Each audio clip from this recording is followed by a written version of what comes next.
que não tem de que se envergonhar, que maneje bem a palavra da verdade. Bem, então pode passar para o próximo, por favor, próximo slide. Glória a Deus. Nós vamos falar hoje sobre as funções ministeriais. Deus colocou no meu coração, vai ser uma série de estudos. Por que funções ministeriais? Muitas, mais diversas. Pessoas nos procuram, e às vezes até aqui dentro da igreja, em outras igrejas nós vamos pregar, tendo aula, e as pessoas têm muitas dúvidas. Qual é a função de um pastor? Ou qual é o que deve se, as exigências que devem ter para a pessoa ser um pastor, ser uma pastora, um diácono, uma diaconisa, a função de um evangelista, a função de uma missionária, para mim ser uma missionária, um missionário, o que é preciso para mim ser um presbítero, o que é que faz um presbítero, para quem serve um presbítero, quais são as exigências das pessoas para poder ser um presbítero na casa de Deus, enfim, as pessoas têm muitas dúvidas acerca das funções ministeriais. Quero também deixar aqui a atenção de vocês, que eu não coloquei o estudo hoje numa ordem de hierarquia. Por exemplo, na ordem de hierarquia vem primeiro apóstolo, depois bispo, pastores e assim por diante. Eu não coloquei, fiz questão de não colocar uma ordem de hierarquia de propósito, para nós focarmos não na hierarquia, mas hoje focar nas funções de cada um tem a sua função, amém? Antes de explanar, primeiro que eu vou falar é do pastor, a função do pastor, a definição do que é um pastor, o que faz um pastor, o que é exigido para a pessoa ser um pastor, ou a pessoa ser uma pastora. Ontem estava atendendo uma pessoa lá em casa, com muitas dúvidas justamente sobre isso, e eu convidei ele para estar aqui, mas eu acredito que não deu para ele poder comparecer, que ele estava muito ansioso para aprender a respeito disso. Eu disse para ele assim, e serve para nós: eu posso pegar um goleiro, mesmo que haja necessidade de uma partida de futebol. Acredito que a maioria aqui entende um pouco que seja de futebol. Então eu posso, na necessidade de uma partida de futebol, tirar o goleiro da posição dele e colocar ele lá no ataque para fazer gol.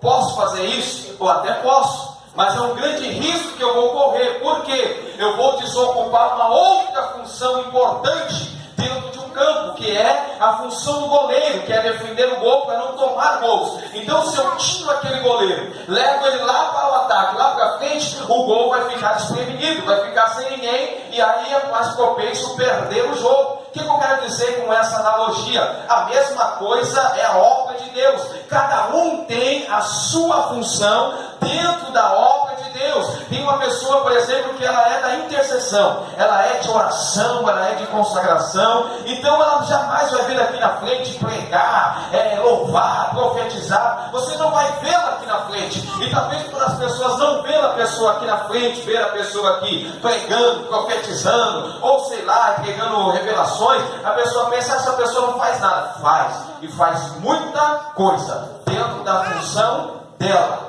Nem todo mundo vai pregar, nem todo mundo vai louvar, nem todo mundo vai profetizar, como diz Moisés lá atrás no Antigo Testamento ainda: bom seria se todos profetizassem. O que ele quer dizer? Nem todos vão profetizar, nem todos vão pregar, nem todos vão dirigir igreja, nem todos vão fazer parte da intercessão, do evangelismo, por exemplo. Nem todo mundo tem essa chamada para sair nas ruas evangelizando, pregando para as pessoas lá fora. Então você precisa, antes de qualquer coisa, se achar dentro da obra de Deus. E quando você se encontrar dentro da obra de Deus, aparecer aqueles penteiros, aquelas pentelhas que gostam de aparecer: por que você não faz isso? Por que você não faz aquilo? Você fala: não, fico na onde Deus me chamou para ficar. Amém? Mas vamos prosseguir.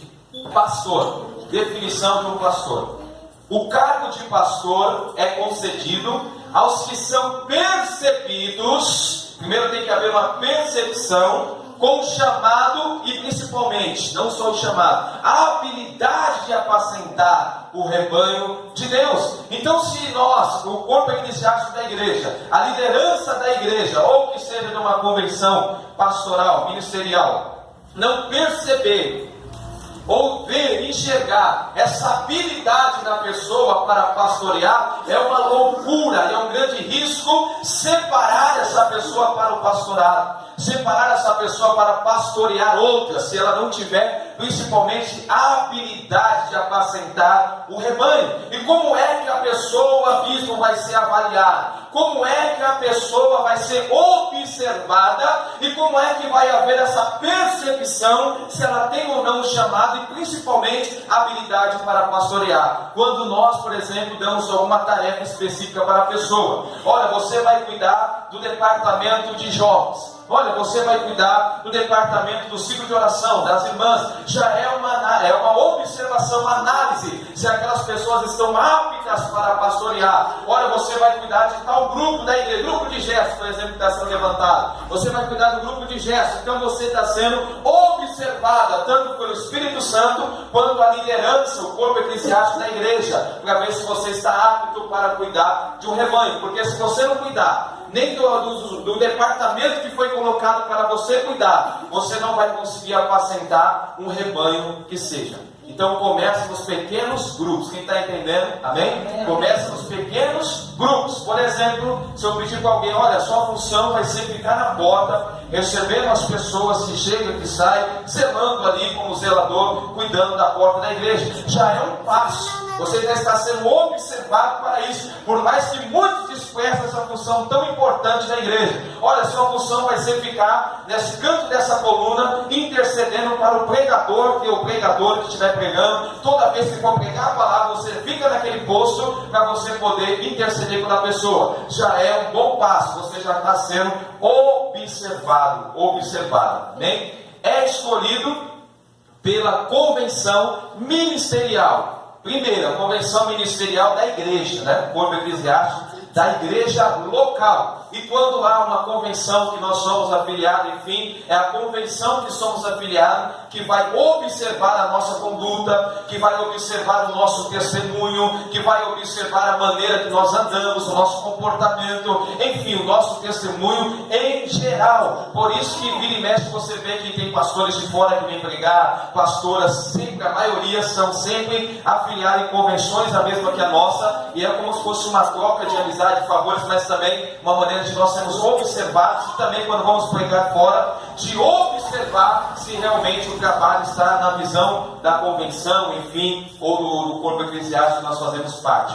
Trata-se de um cargo de pastor vitalício, quer dizer, até morrer.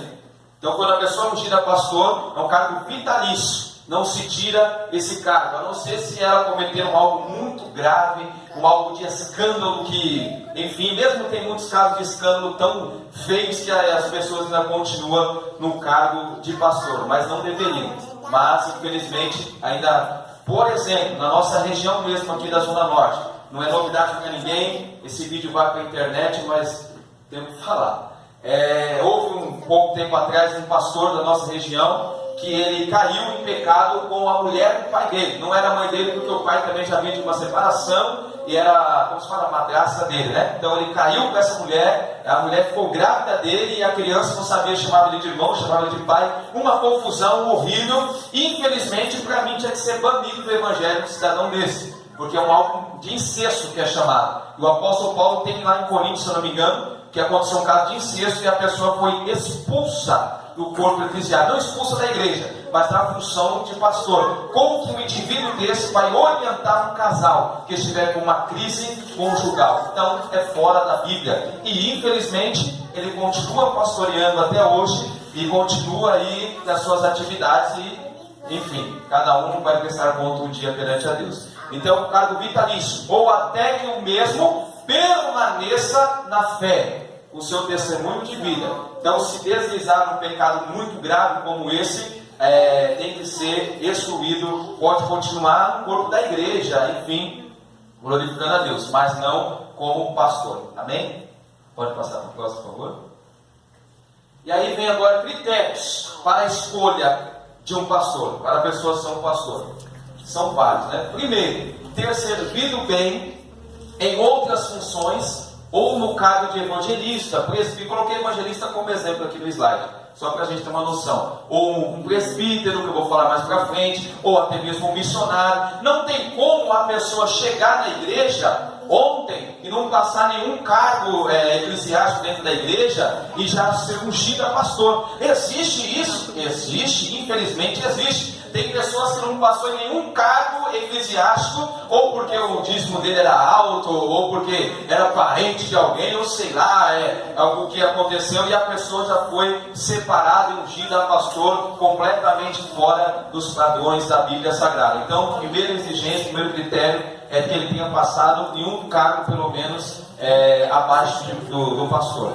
Ser fiel nos dízimos e nas ofertas. Então, o obreiro que não é fiel nos dízimos e nas ofertas traz uma grande retaliação para o seu próprio ministério pessoal. Ser responsável e irrepreensível, principalmente irresponsável. Não dá para levantar uma pessoa no cargo de pastor ou de pastora que não seja, no mínimo, responsável não só com a igreja, não só com o ministério, principalmente na sua vida pessoal, principalmente na sua conduta dentro de casa, em todas as outras áreas. Marido de uma mulher, ou seja, ter só uma esposa. Se a pessoa tem uma esposa e uma amante lá fora, ou a mulher tem um marido e tem outros lá fora, jamais pode ser separado, ungido ao cargo pastoral.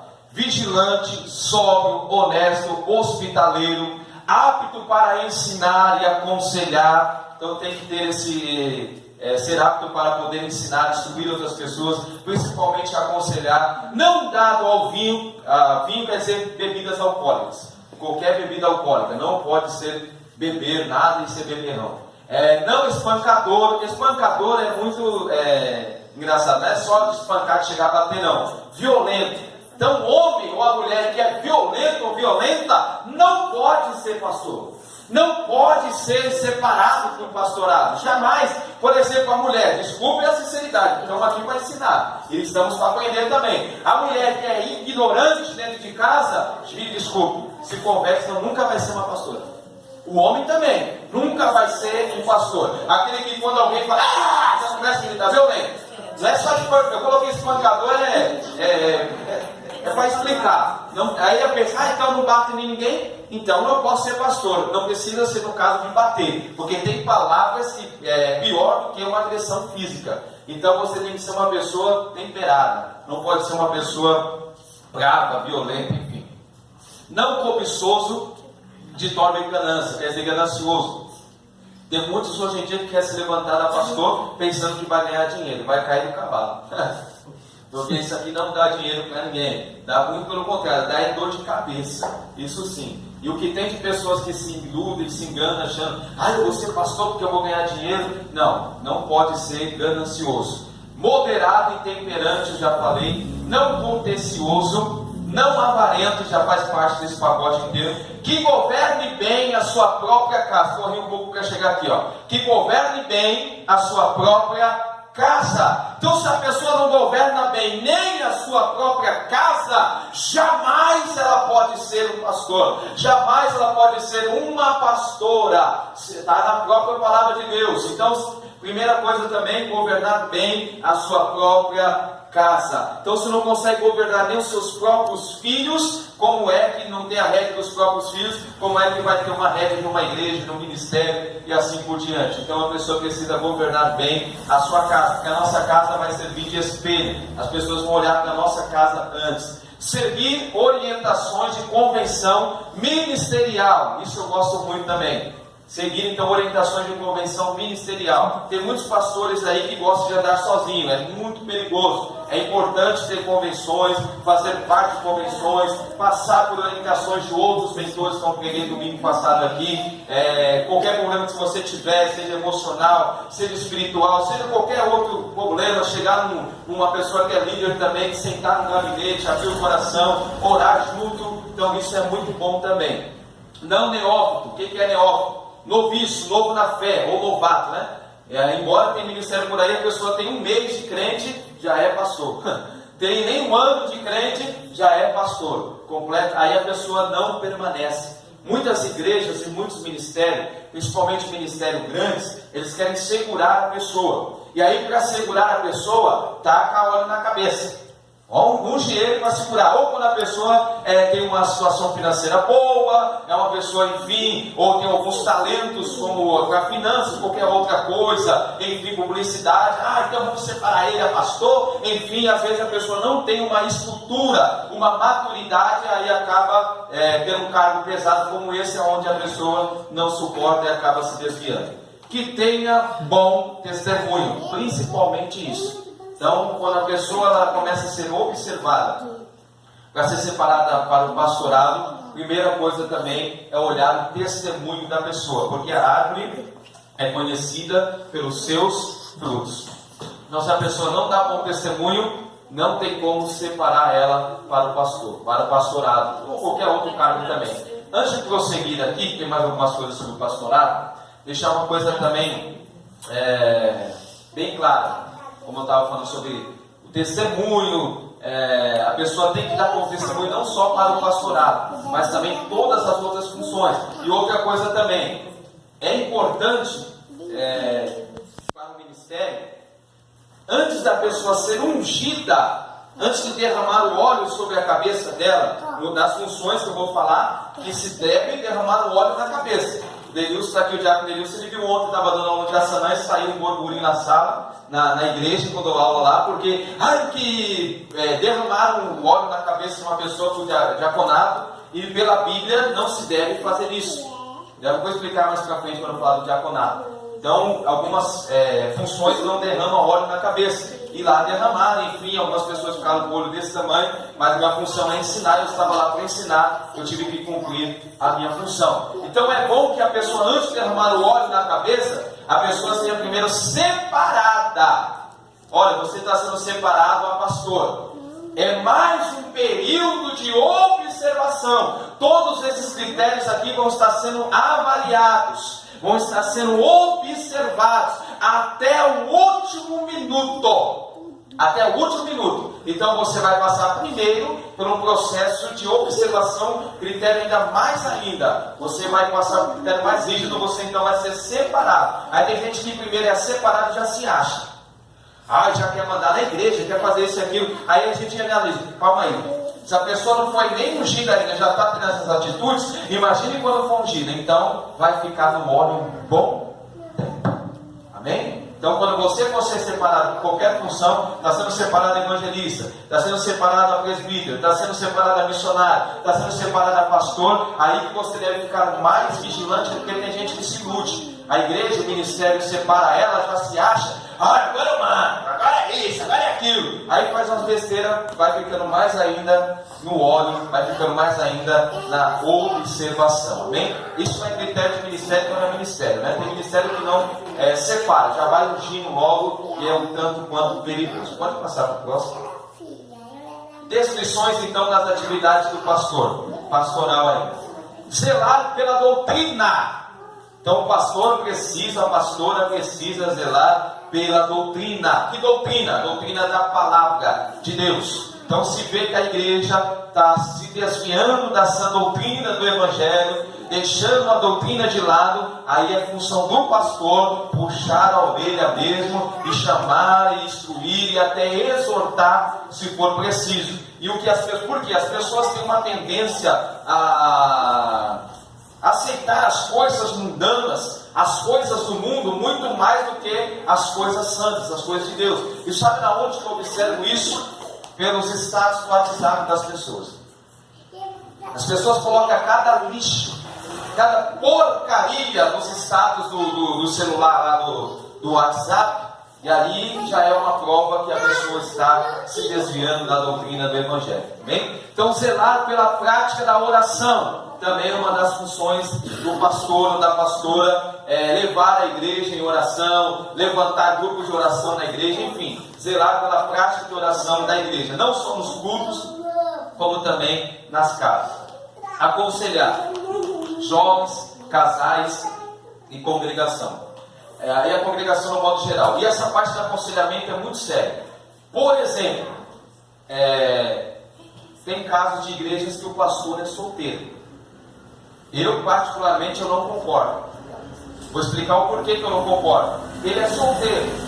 Como que ele vai aconselhar um casal, por exemplo? Aqui, ó, os casais. Sendo que ele não tem a experiência experiência de um casamento, a experiência de uma vida conjugal, como que ele vai orientar. Tem muitos outros casos, por isso que uma das brechas maiores contra a Igreja Católica é essa, porque os padres são proibidos de casar. Então, se os padres nunca casam, não vão casar, como que eles podem aconselhar no campo conjugal, se eles não têm essa experiência conjugal? E em muitas casos, teoria não adianta, tem que ter prática, convivência. Então, por isso que eu também não sou a favor de pastores solteiros. Não sou a favor, mesmo que seja pastor de jovem, mesmo que seja pastor de jovem. O ideal é que seja casado, para que possa aconselhar os casais. Jovens também. Então, pastor jovem demais. Tem igreja por aí, eu já peguei em alguma delas, pastor com 15 anos de idade. Aí eu te pergunto, que maturidade um rapaz de 15 anos, por mais que seja responsável, por mais que nasceu no berço evangélico, mas ele não tem uma maturidade ainda para lidar com muitas outras situações. Como que ele vai aconselhar uma pessoa, por exemplo, 19, 20 anos, se ele tem 15, tem 16 anos de idade? Então é um risco que se corre. Então é um pouco perigoso, amém? Função do pastor também, visitar, confortar os membros da igreja, principalmente nos momentos difíceis. Por exemplo, momentos de morte, de luto, é função do pastor. Aconteceu um acidente com um membro da igreja, nossa função está lá, dar um suporte, dar um aconselhamento, enfim, dar um auxílio para essas pessoas, também.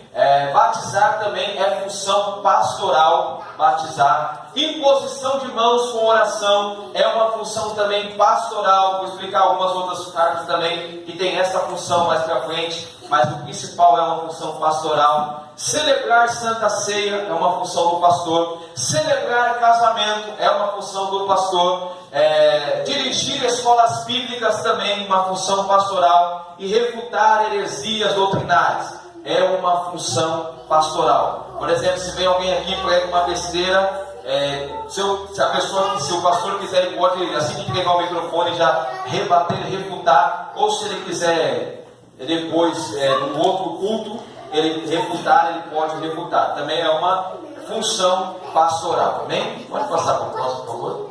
Agora vem o evangelista. Como eu falei, não está numa ordem de hierarquia, tá? Evangelista. Definição.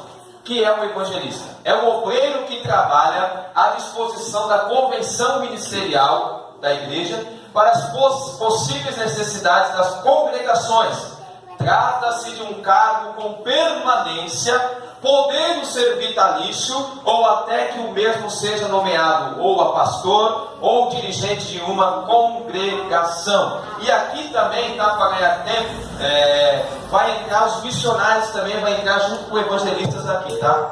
Evangelistas e missionários trabalham em parceria. O evangelista é mais uma função urbana, por exemplo, nas ruas, da proximidade da igreja, da congregação, enfim, então é um trabalho mais evangelismo urbano, no bairro, no mesmo bairro, enfim, nas redondezas da igreja. O missionário já é o que vai mais além, a mesma função, porém vai mais além, é o que vai para outras cidades, outros estados e outros países, outras nações, enfim. Então o evangelista e o missionário, eles caminham juntos.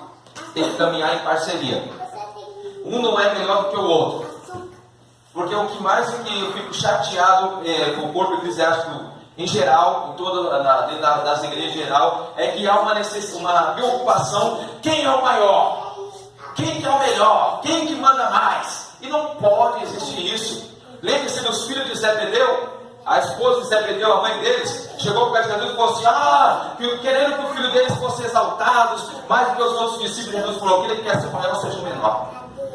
Então não tem esse negócio na obra de Deus, qual que é o maior, qual que é o menor. Por isso que eu nem quis colocar na ordem, a Bíblia está calma, né?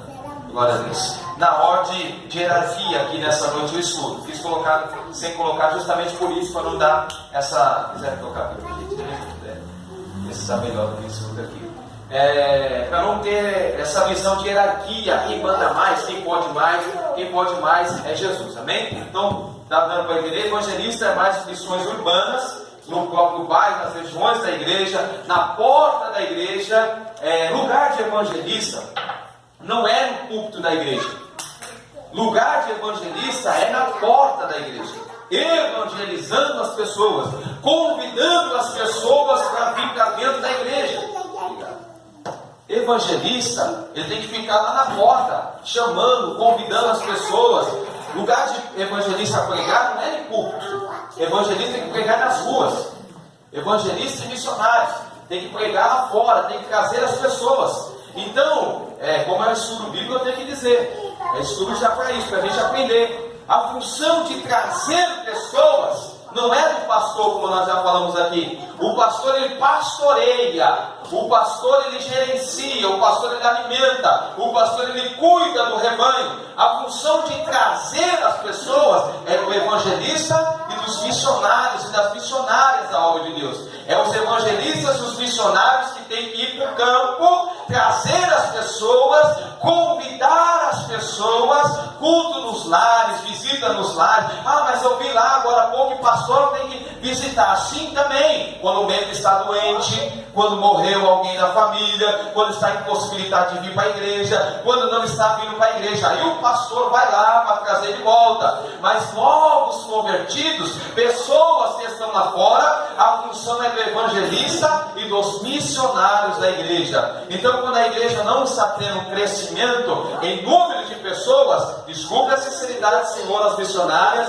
evangelista que faltou hoje, mas não sei do problema dele, enfim, é porque a culpa não é do pastor, a culpa não é dos diáconos, a culpa é de vocês. Guarde essa. Se nunca ensinaram vocês, eu estou aqui para ensinar. Então a culpa, está falando que a culpa é minha? Estou.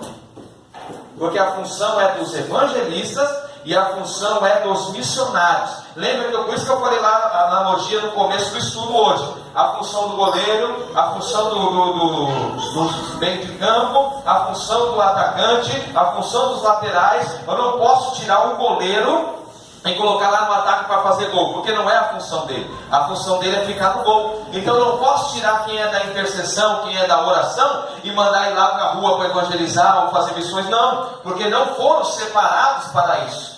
Não foram treinados para isso que seja. Enfim, então a função, cada um vai ficar na sua função. Então, se o pastor da igreja local sair da igreja para ficar lá fora, evangelizando, lá fora fazendo a obra missionária, vai ficar um vazio aqui. Então cada um vai ficar na sua função. Sabe tabuleiro de xadrez? Cada um tem a sua posição. É xadrez aquilo, né? Uhum. Cada um tem lá o peão, faz tantos anos que eu joguei aquilo que eu nem sei mais. O rei, a dama, nem lembro mais. Cavalo, enfim. Eu gostava tanto quando era jovem disso aí eu cresci, eu parei, eu esqueci como que joga. Então cada um tem a sua função. Cada um sabe para onde vai caminhar, o jogador, né? Sabe para onde caminha as suas peças. Caminhou com a peça para o lado errado, perdeu a peça, não é assim? Oh meu Deus, estou entendendo. É estudo bíblico, mas sabe, tem um alvo espiritual aqui. É a mesma coisa no reino, no corpo eclesiástico. Moveu para o lado errado, o inimigo vem e traga. Amém? Então cada um fique na sua função. Pode passar para o próximo, por favor. Critérios para a escolha e consagração de evangelista e missionário também se enquadra aqui. Ser comunicativo. Não tem como eu separar uma pessoa, ou mesmo consagrá-la, a evangelista, ou até mesmo missionário, se ele não for comunicativo, se não tiver essa agilidade para fazer a comunicação, porque a comunicação não é aqui no púlpito, é lá fora. Tem gente que não tem a habilidade para vir aqui, pegar o microfone, pregar e glória a Deus, aleluia, enfim, mas lá fora ela fala de Jesus muito bem, ela instrui muito bem. Então precisa ser comunicativo, ser responsável e irrepreensível, a mesma exigência que tinha lá para o pastorado, vigilante, sóbrio e honesto, apto para ensinar e conselheiro. Bem, também precisa ser apto para ensinar também, mesmo evangelista e missionário. Não cobiçoso de torpe ganância, ganancioso também não pode ser. Não contencioso, mesma coisa lá no pastorado. Não avarento, também é a mesma coisa. Não neófito, quer dizer novo na fé, ou novato. Não pode ser a pessoa chegou agora, né, no ministério, enfim, você já vai ser evangelista porque não tem evangelista na igreja, você vai ser uma missionária porque não tem missionária, mas eu sou novo convertido, eu fui batizado semana passada. Não pode. Como aconteceu dias atrás aqui, uma pessoa tinha 3 meses de convertida e já queria fazer a obra. Não pode, tem que sentar primeiro, tem que ser instruído, tem que ser, enfim, tem que aprender primeiro para depois ser levantado na obra. Que tenha bom testemunho, ser humilde. Então, uma pessoa que vai ser um missionário, ser um evangelista, precisa ser humilde, ser obediente quanto às determinações ministeriais, não pode ser topetuda. Não pode ser topetuda, aquela pessoa que não quer dar obediência, obedecer ninguém, não quer estar embaixo de uma obediência, não pode, precisa ser obediente, estar sempre disponível, que seja casado com uma só mulher, ou no caso das mulheres, um só homem, não pode ter caso de adultério, essas coisas, que governe bem a sua própria casa também. Então você vê que alguns tópicos vão se repetindo tanto para o pastor quanto para o evangelista e os missionários. Amém? Pode passar para o próximo, por favor. Aí as atividades, descrição das atividades. O que faz o evangelista, o que faz o missionário? Abrir campos de trabalho evangélico. Então, o evangelista e os missionários são os que abrem campos, pontos de pregação, visita nos lares, aonde tem a oportunidade de ensinar, de pregar, enfim, abrir campo, amém? Abrir campo é lá que ele vai atuar. Então olhem para cá, gente, em nome de Jesus. Já estamos quase terminando, mas olhem para cá. Por isso que eu digo que o trabalho dos missionários e o trabalho dos evangelistas não é dentro da igreja. Trabalho de evangelistas e trabalho de missionários e missionárias não é aqui nas 4 paredes internas da igreja. É trabalho externo. É trabalho fora da igreja. Dentro da igreja para trazer as pessoas. Vocês fazem um trabalho lá fora, planta semente lá fora, vai convidando as pessoas lá fora e vai trazendo as pessoas para quem faz os trabalhos internos, que é o pastor, o presbítero, diáconos, diaconatos, enfim, os cooperadores que fazem o trabalho interno é que vão cuidar dessas pessoas. Seu trabalho é trazer e o nosso é cuidar. Amém? Pode ver que é completamente